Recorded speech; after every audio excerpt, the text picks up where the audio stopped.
Good morning, everybody. Welcome to this special Angus Integration Joint Board meeting. Before we get going, I've got a statement to read out. Welcome to this special hybrid meeting of the Angus Integrated Joint Board. I would remind all attendees that this meeting is being recorded and webcast live on the Council's YouTube web channel. I have agreed the attendance of some members remotely and would remind all remote attendees to mute their microphones when not speaking.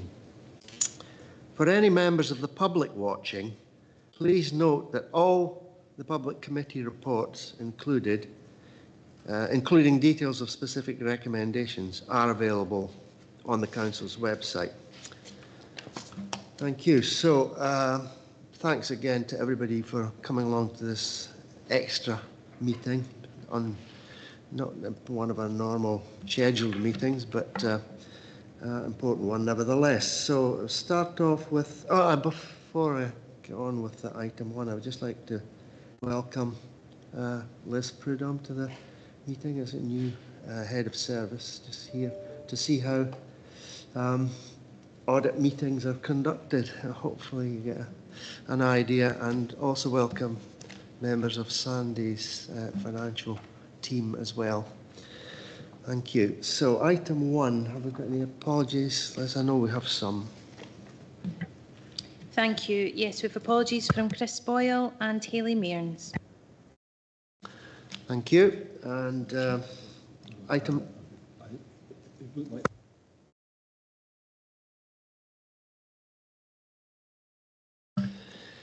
Okay. Declaration of interest and statements of transparency. So, has anybody got any declarations of interest? Okay, thank you. So, we'll move straight into the meat of the agenda, which is item number 3. This was an item carried forward from the August meeting. Sorry, a bit of a frog in the throat. Carried over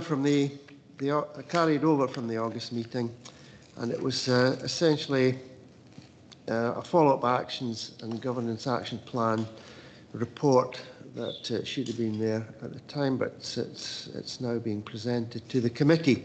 So, can I just, it's a report by Sandy Berrier, Chief Financial Officer, so maybe you can give us a rundown of what's included in the report. Thank you. Yeah, thanks, Chair.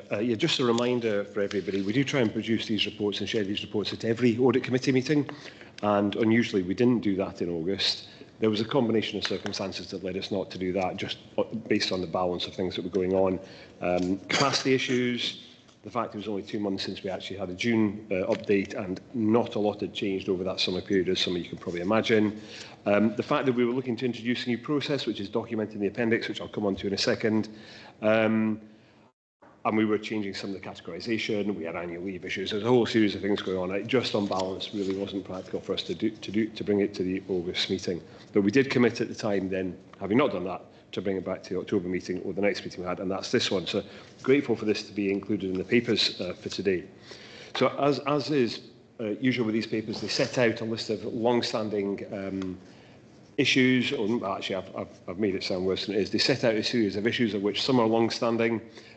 These are either governance issues more generally, or specific internal audit follow-up issues from previous internal audit reports. Section 2.2 of the report, we do acknowledge that a number of these have been around for a while, and we have previously described the complexity associated with some of these issues, particularly when these issues, in terms of their resolution, do require to work sometimes with us to work with partner organisations. In section 3.1 of the report, we always set out the category statuses that we're working with, but just to note, these have been adjusted based on the recommendations of this committee since we last saw a report of this type in June.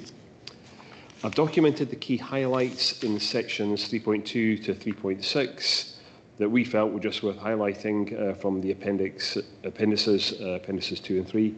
And it's particularly worth noting, given that we are looking at our annual accounts, that the actions from the last internal audit report are now included as follow-up actions. We haven't actually concluded any of them. We are near to concluding some of them, but haven't actually finished any of them yet, but that will happen soon. One of the recommendations from our internal audit report, and currently an outstanding action, was to review and document our internal audit follow-up process itself. And our work on that is described at sections 3.8 and 3.9 of this report, where we just introduce where we are, and then it's clarified in terms of a revised internal audit follow-up process as Appendix 1 of this paper. Now, I know none of the Audit Committee members have been around long enough to remember how we set these processes up, but it would also be reasonable for me to say that when we set these processes up in the first place, they were never shared with the Audit Committee. They developed organically as we were setting the Audit Committee up in 2016-17. So the reference or the suggestion from the internal auditors to review these and document them is probably helpful in that we've now got them into the public domain and that members of this committee can see them quite clearly. We have, I feel, improved this process, and if it's approved today, we will adopt it relatively quickly, and that it formalises the involvement of the executive management team as is described, and particularly gives the executive management team a role in kind of signing off on behalf of the management team that we have moved on and developed good responses to audit issues.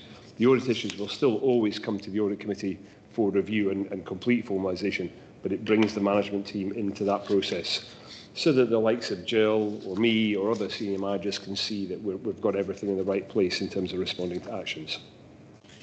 In terms of the appendices, I'm not going to go into the detail of what we set out on the 4 sides, 1, 2, 3, 4 sides of the appendices. Much of this is familiar. Some things are clearly moving, and you can see that by the inclusion of a few green items. A few blue items, but we have got a number of green items, but many of them are associated with things that have newly been added in since our last meeting. In pre-discussions with the chair of the Audit Committee, we did reflect again that these pages are quite crowded, and I've been speaking to Mark, and should have referenced Mark Myers here. Mark, who's attending the meeting for the first time today, does pull this together on behalf of the management team and myself, but we have spoken about ways to represent this so it's a bit easier for people to read, particularly those of you that are using laptops and don't have the advantage of a bigger screen or a printed version. So, Chair, that's a quick summary. As background, I've not gone into individual points, but absolutely happy to take any questions on individual points. Okay. Thank you very much, Sandy. Yeah, I've been here quite a few years, and I've never been aware of the fact that this process wasn't documented. I just assumed that everything was working well. And essentially, it's a management tool, so it doesn't really affect the Audit Committee per se, but it's nice to know that the procedure is documented and quite visible to everybody now. So I don't have any questions to ask you, but I'd like to go through the people in the room first, and then I'll move on to the people on the screen. Jill has a question. Thank you, Chair. I think just to give a level of assurance to the Audit Committee in terms of the timeline. So there are a number of actions where the timelines have been revised, and that is to take account into the capacity issues that Sandy's mentioned, and some of the wider system challenges to be able to close these off. We have revised a number of dates to 2025 March, the end of this financial year, and I would really hope that going into a new financial year that we do see the majority of those actions closed off, and starting a year in a good place in terms of the outstanding actions. Anybody else? Thanks, Jill. Anybody else got in the room? Anybody? I don't see anybody with their hands up. Just for the benefit of some of the newer members, that some of these items seem to have been there since the start of IJBs and large hospital side and things like that. I think people have come and gone, and these issues have just kept going. There are national issues, some of them, and but we have to reflect them. I'm not sure that we, as an audit committee, or we as a partnership, can single-handedly resolve these things. It's it's whole system, but whole system on a national scale, not just a board scale. So, you want to follow up on that? Thanks, Sandy. Yep, Chair, you are right. Some of these issues are wider issues for more than just our partnership. And Jill and I have spoken about this within the last 2 or 3 weeks. And one of the things we were kind of talking about is what's kind of our solution or our position regarding this. And maybe at some point we have to say, this is where we've got to. This is where we think this will maybe work for us. This is a practical working solution. And maybe almost say, to the board or to the audit committee, that's where we've got to. We're going to not park it there, I don't mean that, but that's what will work for us for now. And we can see then what catches up with us, whether it's a different set of national direction comes out or something comes in from one of our partners or something that moves to goalposts. But we might start to see that come through either the IJB or the audit committee over the next couple of cycles of meetings. Thank you, Sandy. I don't see any other hands up or any points, people want to bring up any points, so I'd like to move straight on to the recommendations at section 1. And it's recommended that the audit committee notes the report and progress made to date in terms of delivering the planned responses and approve the revised internal audit follow-up procedures. So are we in agreement with those recommendations? Yes. Okay, thank you very much. So those are passed. Moving on to item 4 on the agenda, which is again another item that was carried forward from the August meeting. And this is the Audit Scotland Integrated Joint Board Finance and Performance 2024 report. I'll pass it over to Sandy to introduce it, and then maybe from there we'll get comments from our auditors as well. So Sandy, can you take over from that? Thank you. Yep, thanks, Chair. Yeah, I'm happy to introduce this, and at some point we can see if Mark has any other observations. It won't be Mark's team. We've obviously been writing this. It'll be another part of Audit Scotland, but just see if Mark has any other comments he wants to add. Yeah, so we are sharing a national report. This is the first national report. You can see in some of the documentation, Audit Scotland have done reports like this before, but they've moved on to a more substantive report of this type. So we felt it was important to share that. It's maybe fair, I suppose, in a committee such as this to kind of highlight the key messages. And I think if we look at the key messages of the report, which are on page, lost it there. I must have skipped them because they're right at the beginning, aren't they? The key messages are on basically page 3 of the report. I'm just going to pick up some of the wording out of this. Key message number 1, integrated joint boards face a complex landscape of unprecedented pressures, challenges and uncertainties. That absolutely resonates probably with everybody in this group and everybody in the IJB. Within number 2, IJBs operate within a complex governance systems that can make planning and decision-making difficult. We know that, and that's one of the things that we do experience as we're trying to make decisions. In section 3 of the key messages, workforce is under immense pressure, reflecting the wider pressures in health and social care system. Again, we absolutely all know that, and our service managers absolutely know that. And then just picking out number 5 of the key messages, the financial outlook for IJBs continues to weaken with indications of more challenging times ahead. And again, everybody at this in our IJB would recognise that situation from the financial plans that we share. So that's just a quick reflection on some of the key messages.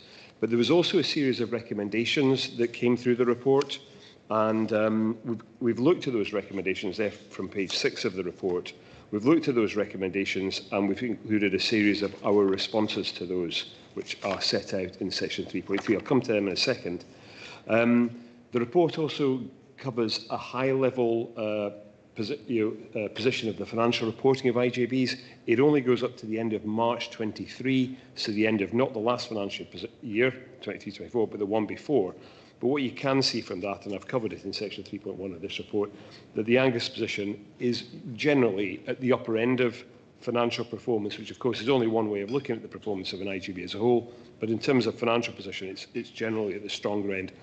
A higher level of operational position and reserves, and a smaller level of projected shortfall. So although that's quite an outdated position because things are very dynamic and we're 18 months on, it still just gives an element of reassurance.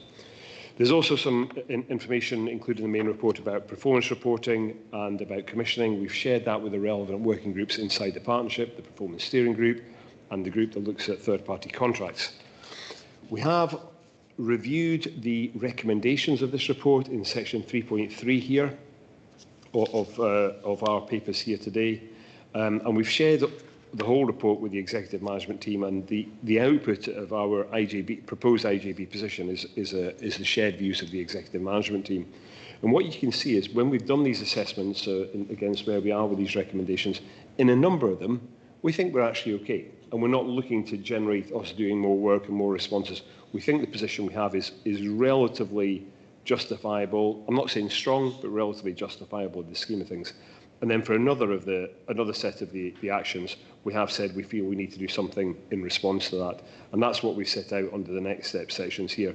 So if the audit committee is supportive of that position, we would then take those next steps where they require an action or intervention and proceed to follow them up through the executive management team and gradually report them back to the audit committee in due course. So that's where we are, and I'm happy to take questions on what I've said, but you might also want to revert to Mark here. Yeah, I think before I move on to questions, yes, I'd like Mark to comment on the report, and maybe you could also specifically comment on our responses to the recommendations in section 3.3 as well, Mark. Thank you. Yep, no problem. Thanks, Chair. Yeah, well, I think Sandy's summed things up pretty well there in his covering report. I think, unfortunately, what the Audit Scotland report shows is a familiar picture for IJBs across the country.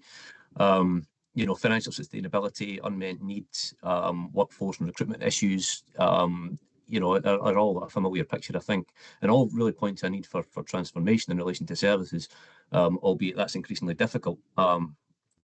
Obviously, one of the things that made that increasingly difficult as well is the uncertainty over the possibility of a national care service, which seems to still be on the agenda. So I think the covering report clearly sets out what Angus are doing in response to the recommendations. Management have ensured that the medium-term financial plan is up to date, and that savings have been reviewed. They're committing to a wider budget consultation in future years, which is another one of the recommendations. They also highlight collaboration undertaken with other IJBs and with Tayside in particular on the workforce challenges as well, and commit to exploring the data and performance framework collaboration, but obviously noting that this requires input from other IJBs as well. So recognise that that might be a little bit resource intensive, which we also recognise as well. Thanks. Thanks very much, Mark, for that. I'd like to now pass on to the room. Has anybody got any questions for Sandy or for myself or for the auditors? Kirsty, thank you. Yeah, thank you. I think it is really helpful to see the partnership self-assessment here against the national recommendations, Sandy, so thank you. I suppose just a wee bit more information about how we carried that self-assessment out. I see you referenced the extended management team, but is there anything else we should know about, the kind of rigour applied to this and how you arrived at the recommendations for next steps? Yeah, thanks, Kirsty. So what we've done is we've taken this paper already through our executive management team, as you've noted there, and I suppose we did two things. When we, as the writers of the paper that went to the executive management team, we had obviously reviewed the Audit Scotland report. We picked out all the recommendations. We kind of effectively proposed a position regarding all these recommendations. That position that we proposed would have been relatively informed for some things as the writers of the paper and probably less informed for other things. So when we took it into the management team meeting where we had an agenda item discussion, which I'm thinking is probably about 6 weeks ago, Jill, some things we were clear, we think this is a pretty clear recommendation. Is everybody happy with it? The other ones we had to bring people in and say, you know, are you comfortable? Are you comfortable with what we're saying here? And it just depended on the subject matter. So it was really through our executive management team that we've done that. Obviously, we're sharing it here today. I think one of the things I'm conscious of, and I appreciate we've got both Jocelyn and Mark and Neil on the call, is that there can be, maybe a tendency on our part or your organisations as a whole to try and respond to all the recommendations. But I think we've got to pick, we know how difficult it is to generate the capacity and sustain the capacity to respond to things. I think we felt it was important to say, you know what, that feels okay. This one, maybe we need to do something, and this one, we definitely need to do something. So we really want to pick out the ones that we definitely felt there was mileage in doing things. There's always something on every subject matter you could do more, but we just wanted to pick out the ones that had the most value. Okay.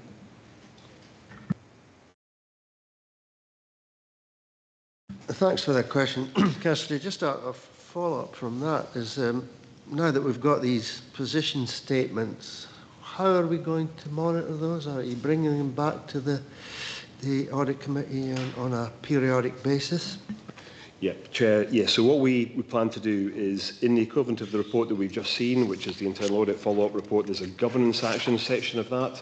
We'll build them into the governance action section. So anybody who was hoping to see those lists of outstanding actions get shorter, we're just making them a wee bit longer. Anyway, but equally, the actions in here are not necessarily things that are going to take us years to do. I mean, we did talk about the complexities of things like key performance indicators and developing them on a regional basis. That's hard and it's complicated, and Mark said that's the resource intensive, requires collaboration. That has all the characteristics of difficult to deliver improvements. And I think we just need to be upfront with the audit committee as we're trying to progress that. Thank you. Yeah, that sounds reasonable. Yeah, the never-ending spreadsheet. Yes. Anyway, if no one has any more points or issues or questions, I'd like to move on to the recommendations in section 1. And we're asked to recommend. It's recommended that the audit committee notes the attached Audit Scotland report and support the IJB's position with respect to the associated recommendations. So are we all in agreement? Nods of heads. Thank you very much. That's okay. And we'll move on to the item number 5, which is, let me just get the page. Item number 5, which is the 2023-2024 audited annual accounts. And this is one that we've again carried forward from the August meeting. So this is essentially the final accounts, the final audit accounts for sign-off and the sign-off position. So if I'm going to ask once again Sandy to open the discussion on that one. Yep, thanks, Chair. I will introduce this and talk about one or two things from our perspective, but obviously we'll also pass over to Mark in a few minutes to allow Mark to speak about the external auditor's annual report. At this point, I should introduce again Jane Mugg, who works in our finance team and has been key to the completion of our annual accounts, and also you're working closely with our auditors during the audit period. So thank you to Jane. And also, by the way, Jane will answer any of the more difficult questions. I'll do the easy ones. Okay, so in terms of the recommendations, it's helpful just to think about what we're going to do here. Mark will speak about the external auditor's annual report in a minute or two. We need to consider that and accept that. That will then allow us to consider the accounts as a whole, and also included in there is approving our responses to issues raised in the external audit, and then we'll note that obviously any follow-up actions we'll bring back to the committee. So 3.1 of this report, the cover report, just refreshes and reminds everybody how we've compiled the accounts, the legislative framework that we've been working to and working with. Again, as a reminder, we brought a draft set of accounts to the IJB's Audit Committee in June, which a number of you will have seen already. I think Chair, we already knew, and Mark had given us quite a bit of forewarning, that it was not likely that we'd ever get the audited accounts complete by August. Audit Scotland have had to reprioritise and been focusing on particularly local authority accounts, but it was always understood that ours would follow on from that, and we've now been able to bring these to the Audit Committee today. In sections 3.6, 7 and 8 of this report, we are highlighting a number of issues that a number of findings that we worked through during the audit phase. Now, the audit phase has run through June and July and August and into September. And during that period, we have worked through a number of issues with our accounts and with the external auditors. And some of the key points are set out in sections 3.6, 7 and 8. And importantly, we've said what we would do to address these issues on an underlying basis. So obviously address them in this year's accounts, but we've also set in place adjustments and corrections which will stop that type of issue happening again in the future. We have responded, as it's noted in section 3.9, we responded to the one main recommendation that's come through the report. Mark might pick up on that as he talks through the report as a whole. And also just to note for members that, as often happens through a review period of the accounts, there has been a number of minor changes to wording, and we've listed the types of things that we've adjusted in section 3.1. Includes things like punctuation adjustments, minor corrections, but also including new updated performance information.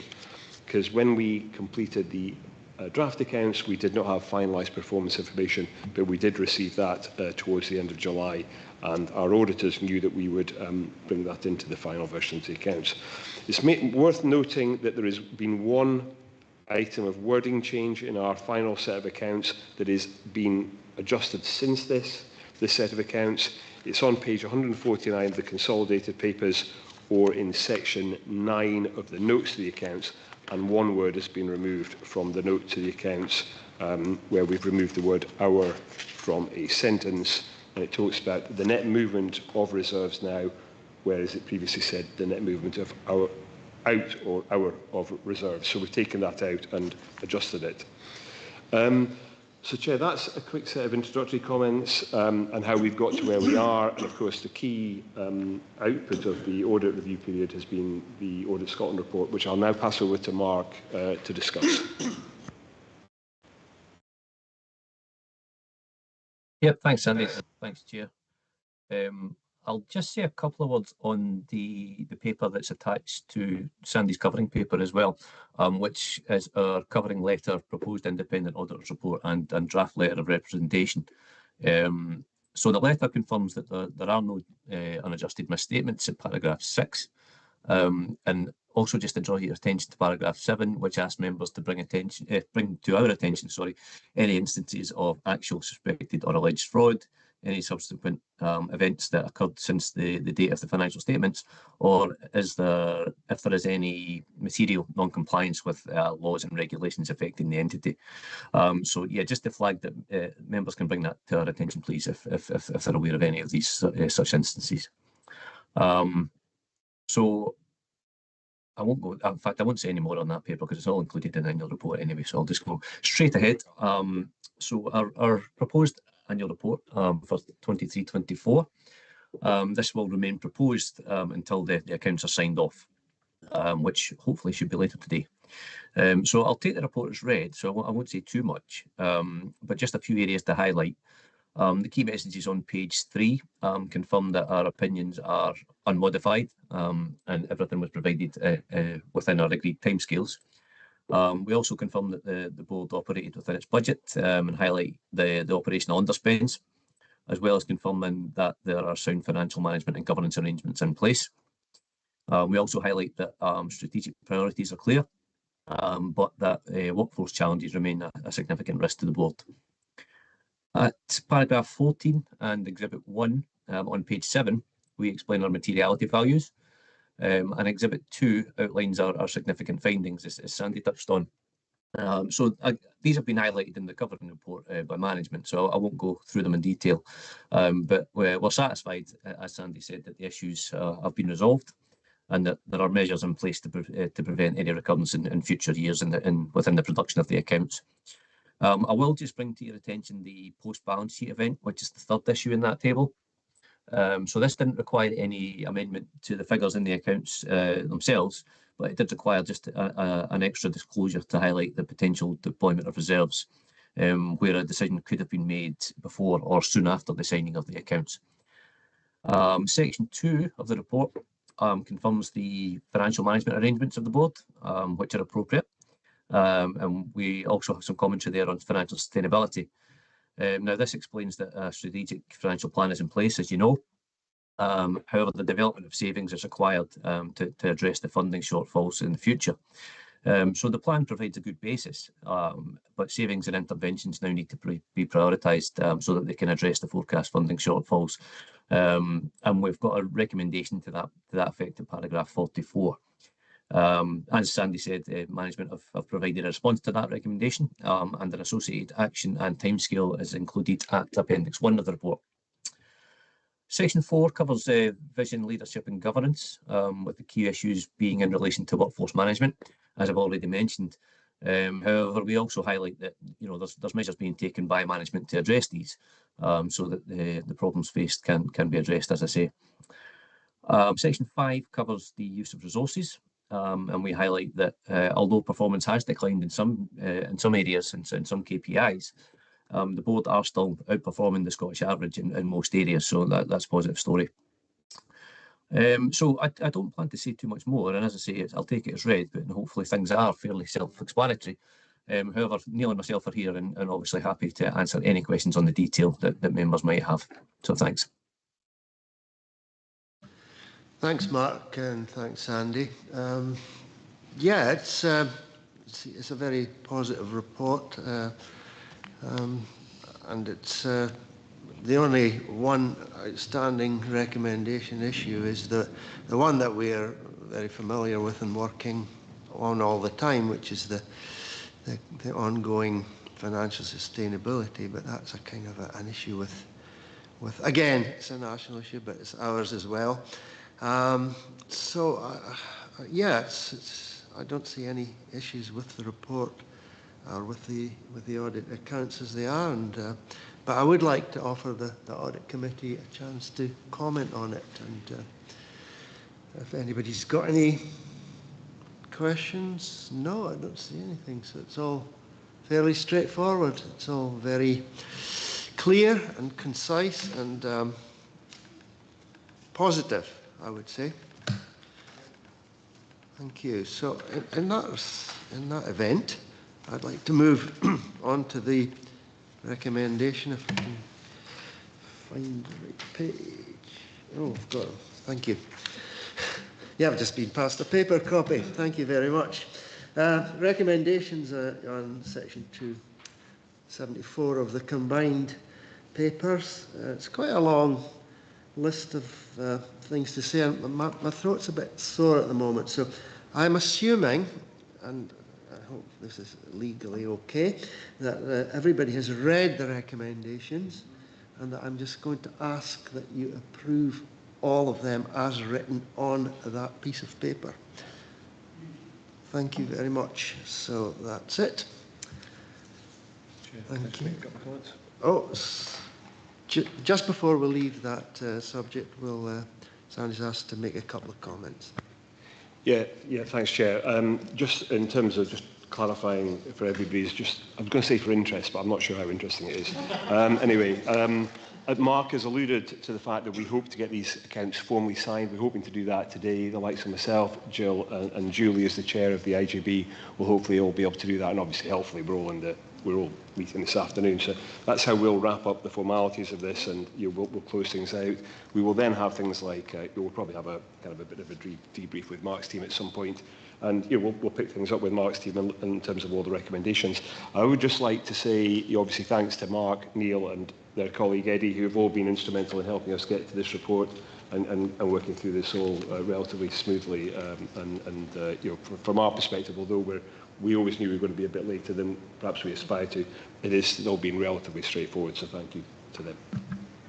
Thanks for that added information, Sandy. I've always wondered how the things that get signed off. You sort of kind of meet in a huddle somewhere in the corner of a room and or a cafe. Or No, it is all electronic. Thank you very much. Before I move on to item 6, which is the date of the next meeting, I'd just like to point out that this is Councillor George Meehan's last Audit Committee meeting. And before he moves on to greater things in the Council that will take up a lot of his time, George is one of the, as I said, one of the longest serving members, although he doesn't feel he has been here a very long time. But in your time here, George, you've always been forthcoming with questions and comments. You've never held back, but you've done it all in a very positive and a very civilised manner, and I appreciate your contributions to this Audit Committee and the time that you've been here. And I would just like to wish you, on behalf of the Audit Committee, every success in your future career. Thank you, George. Thank you very much. Okay, so we'll move on to item 5, which is item 6 is the date of the next meeting. So that will be the properly scheduled one on the 18th of December, 11:30 in this place, Town and County Hall, Forfar. It'll be a hybrid meeting. So thank you very much for attending, and hope to see some of you later this afternoon. Thank you. John, can we stop the live stream, please?